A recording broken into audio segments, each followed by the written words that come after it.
gente tinha comentado e reforço aqui nisso para você. Eu sempre testo a máquina quando chega aqui pra gente, sempre.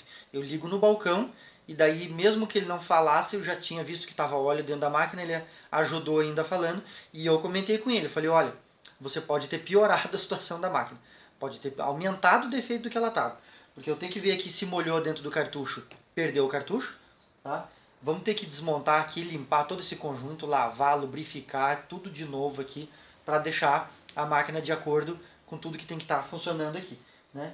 Então, conforme eu for vendo o defeito aqui, eu vou trazer para vocês aqui, tá? O defeito do barulho que está acontecendo, do atolamento do papel e vou mostrar aqui aonde está com óleo dentro da máquina e como a gente tem que fazer para resolver isso aqui. Vai acompanhando aí.